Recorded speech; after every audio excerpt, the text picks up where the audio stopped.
Let's make a pitcher, about 4.5 pounds. But first, coffee. Doesn't it look delicious? All right, so now that I've had some fabulous coffee, I'm gonna start centering. I've got 4.5 pounds. I'm pushing with my left hand, pulling with my right hand. This takes quite a bit of strength and I really lean into it. Keeping your elbows tucked into your body, this is gonna help tremendously.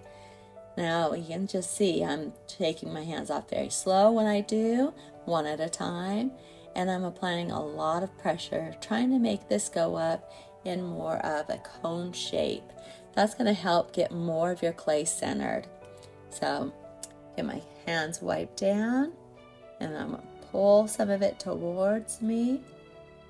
Get that nice and centered, and then when I ease off to take my hands off of it, it's just very slow. So get that centered, then I'll go down to the middle part, and same thing, I'm going to pull that, get that part centered. Then I'm going to go to the bottom.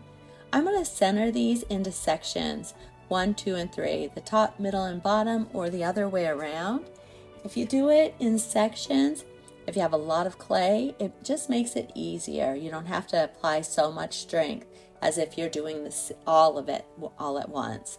So that helps quite a bit if you're struggling doing larger amounts of clay. Try that.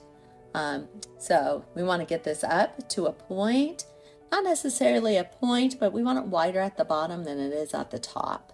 So bring it from the top, or bring it so the top is smaller than the bottom. Now we want to bring this clay down. So we'll start at the top, the very center there. We're going to press it down. When you're doing this, take your elbows and tuck them into your body as tight as you can get them. This is going to really help you able to push this down. Turn your wheel a little faster and use your body to lean right into the clay. If you're pressing down with just your hands, this is going to take a lot of strength. So if you tuck those elbows in and you lean in with your body, it's going to help a lot. You'll be able to push it down a lot faster with a lot of less pressure. So once you have it down to that hockey puck shape, and sometimes doing this, I'll take my elbow, point away from my body, and swing it in, using the heel of my hand to press down. That last little bit sometimes is hard to get down to the size you want it. So that's a little trick that works pretty well for me. Hopefully it'll work for you. Once I get this nice and flat and as wide as I would like it so I can start opening it, that's when I'm going to grab my sponge. At this point, well, let's say a little coffee first, little break. Heck yeah, we always need to stay caffeinated for sure. So now we're going to take our sponge and I'm going to just press down right in the middle. Make sure you're leaving enough clay that you'll have a floor to your pitcher. If you go down too far, you're not going to have that. I like to take a pin tool and stab it right close to the center. Pull it out. This is my thickness right here. So I know that I'm at a good thickness right now. If you've got too much clay down there, go a little further. So now we're going to want to start opening. Sometimes it's a little difficult to open, so I like to take my elbows, put them into my body and pull backwards. Just kind of lean back, I should say. And that's going to pull your walls. And see how easy it is to open that much clay if you just use your body. So now we're going to compress. I know a lot of people worry about your piece leaking once you check your thickness. I have never had a piece leak. Once you compress, that hole is going to be long gone and you'll never even know it was there. So got it nice and compressed. Now I'm going to create that donut shape. My thumb of my left hand is going to press in, make a really nice indent down at the base, and then the rim and the sides are going to be rounded, shaped like a donut. I've got that indent down at the bottom, and I'm going to just pull that clay straight up. If you pull it in a little bit, this is going to help create that cylinder. If you just go up, it's going to go out a little bit due to the force of the wheel going around. So I like to go in, kind of making a volcano shape, and this will actually give you more of a cylinder shape. This pull that you just did, you only want to do it one time, but it is a really important pull. You're going to get so much more height by doing it this way. If you skip this, you're going to have to make a lot more side pulls than you ever needed to. So once you have that done, now I'm going to go to the side. I have 2 fingers on the inside, 2 on the outside. My hands can't touch yet, but as soon as they can, they will be touching each other, and then they'll work the rest of the way to the rim. Make sure your hands are going very slow, and your wheel can be going at about a medium speed. The taller you get, the slower you want your wheel going. Now when you get up to the rim, remember, take your hands off real slow, one at a time.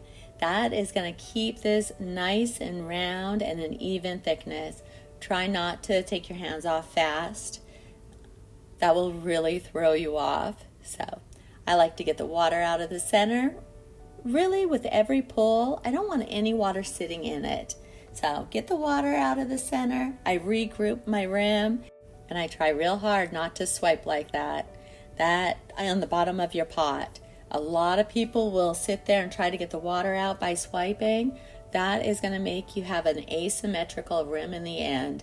So if you're ending up having one side of your rim higher than the other, you probably sat there and swiped the bottom of it, thinned little areas, or while you're going up the side, maybe just your hands were going too fast, you left too much clay on one side. So those are some very common mistakes we see. Now we're going to do another pull here, trying to get this nice and high. Probably around 12 inches is what a 4.5 pounds should be able to get to. So I can probably even get taller than that, but I would like to belly it out a little bit. So we're going to go with the 4.5 or 12 inches. So you can see here, I'm getting the water out again. And I'm going to pull the sides in a little bit too. First I'll regroup that rim, but I can see the top portion of this is getting a little bit wider. You can see my sponge is getting a little wore out. Got a few holes there. But here I am. I'm going to make a little bit of a pull. My hands are dry, so I need to get them wet. Always make sure your hands are a little bit wet. You do not want them the clay to catch on your hand. If it's wet, it's going to just glide right around. And that's why we keep getting water out of the center also, is just to keep the water down, but you still want to be using it. So here you can see my hands are going extra slow. Our clay is getting very fragile at this point, so we want to be careful. Our hands go slow and our wheel is going to go a little slower. So if your hands do get dry at this point, you can take them off in the middle of a pull. Take them off, get them wet, start right under where you left off. Go down a little bit, fill that thickness, try to keep that same thickness you originally had, and then finish that pull. A lot of people worry about taking their hands off before they're done, but you absolutely can. Just remember to go back to where you left off. Don't start from the bottom. Now I want to pull that in. You can see it's getting a little wide, and I want it to stay pretty even all the way up as a pretty straight cylinder. It's just going to make it easier to cone the top in. I want the top to be pretty narrow when I do finish this, so I'm going to keep it as small as I can to begin with. So I'm going to pull it in, keep in that shape, regroup that rim. If you watch me throw it all, you know I'm always regrouping my rim.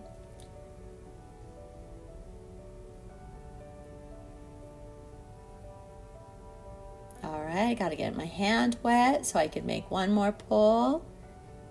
Down at the bottom, I like to use all that clay that sits by the bat at the edge. So I really push that in and pull up. As you can see, my hands are going incredibly slow. And I'm going to just work my way all the way to the rim. if you look at the throwing rings on here, they're pretty tight. We do want our throwing rings tight and even. So it's a sign of a good throw is if those throwing rings are really nice and even. So try to watch those. That'll help you quite a bit. Going all the way up, and I'm kind of pulling in a little bit here. I know that I'm going to want to flare the rim out eventually, but right now I want to pull it in. So it looks like we're at a pretty good height. Let's grab our ruler and see where we're at. Stop your wheel, and here we go. We're about 12 inches, so that looks about perfect. I don't think we need to do any more pulls. I think shaping is where we're at. I want to get the water out of the inside. Again, don't touch your clay unless your wheel is moving. So now I'm just gonna maybe grab a rib, something that's gonna help me get some of the slurry off of the sides of it and help with a nice rounded shape. I love the ribs. I think that they really help. They do a lot of things, but one of them is getting that slurry off of the sides. It helps just firm it up and keep it so it doesn't fall. So I like to use that also to get the nice rounded areas that I'm looking for. And I am just going to press. My inside hand does most of the shaping. My outside hand holds it so that the top doesn't flare out. Anywhere you want it to stay, put that left or your right hand actually. Your right hand goes where you want the clay to stay. Your left hand goes where you want to push it to. So I'd say more of your right hand is more the stability of it. So I like to press out from the inside and the outside. I'm just going to get it so it's nice and smooth. So here I am just working on it and keeping it from flopping. We don't want it to collapse when we're pretty much done. So remember to be nice and gentle and slow.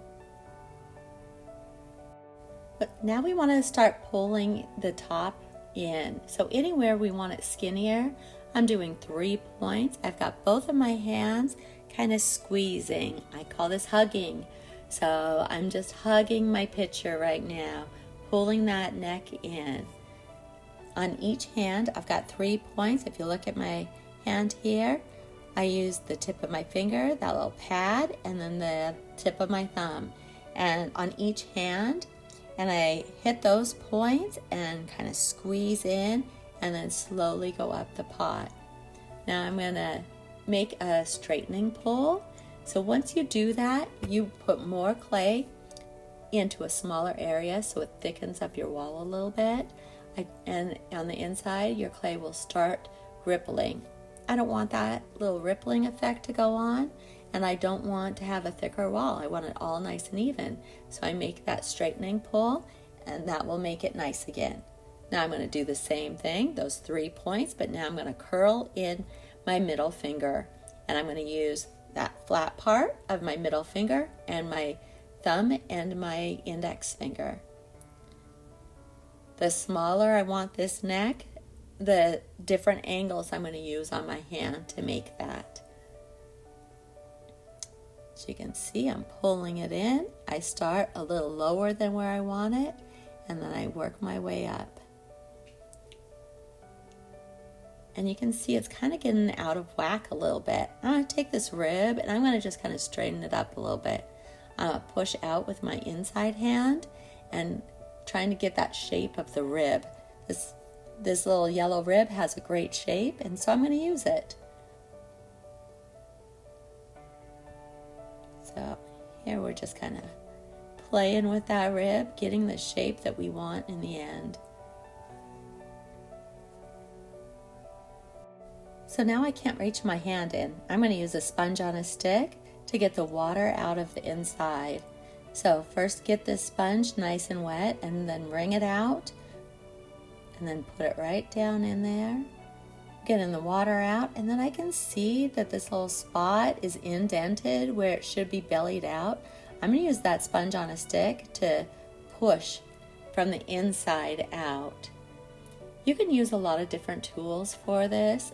I like the sponge particularly well, but they all work pretty great. So you can see I'm just pushing. I want to reshape that. I don't like that little indentation that I have going on there. And see, I'm just going at an angle right like that.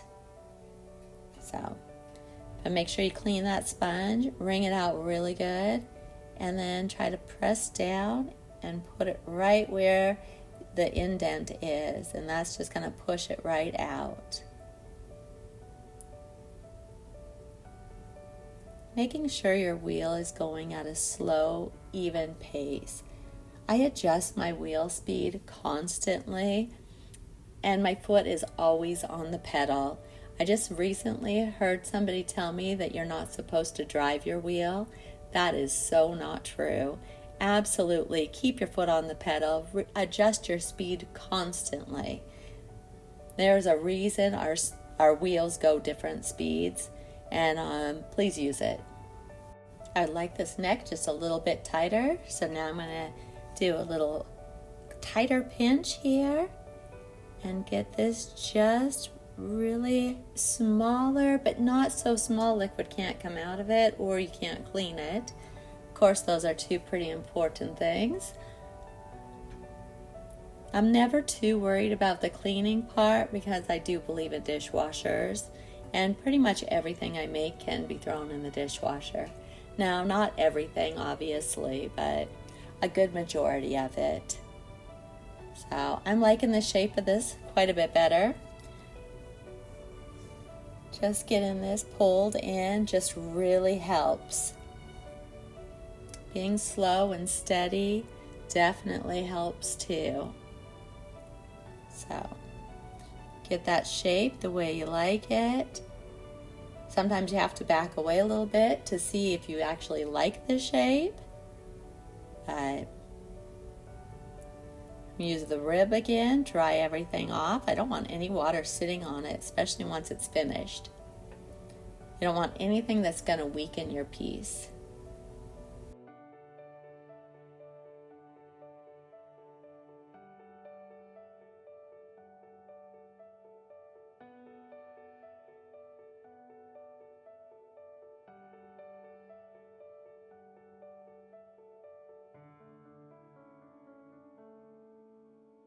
So now I'm ready to make the spout. I always want to flare out my rim a little bit first. Get that nice and flared out and nice and even. And then as soon as I get this right where I would like it, I'm going to stop my wheel.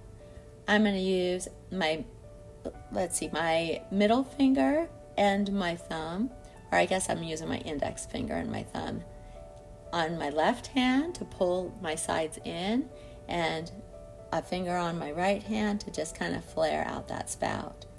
Now I'm really going to accentuate these little bumps up that it gets because I think those look really cute. So I just kind of push that up with my hand, and I use 2 fingers on the inside. I always like to have that little support of having a hand on the inside to do a lot of my stuff. So turn it around, make sure everything's nice and even. I don't want one side higher than the other, so make sure that I pushed them up with the same force, and kind of looking at it and figuring out how I would like to have my handle. Now I do have extra clay at the bottom here, and when I go to trim this, it's going to be a little bit more difficult just because that neck is so tiny, and now I've got the 2 little bump ups on my rim, so that's going to make it uneven. So instead of trimming it a lot later, I'm going to trim some of it off right now. So I've got my knife, I'm going to turn my wheel, and I'm just going to remove any excess clay that I don't need that is going to be trimmed off later anyways. So remove any of that now, it's just going to make it easier in the end. You could actually do all of your trimming right now if you threw your floor a good thickness. Now, if you left too much clay on your floor, then you would definitely want to trim that off later. But yeah, right now I'm just going to do the sides right here. I generally don't leave too much clay on the bottom. I know I'm not going to put a foot on this, so there isn't anything extra. So it's just the sides right there that was holding up the weight of the piece. Remove that. I look at the shape, make sure that I like the shape of it, and I'm good to go. If you're in a community studio, use one of these cheaper sponges and just kind of wipe down the bat after you're done. This is just going to make it so much nicer for everybody else in the studio, especially if they're using a different type of clay than you.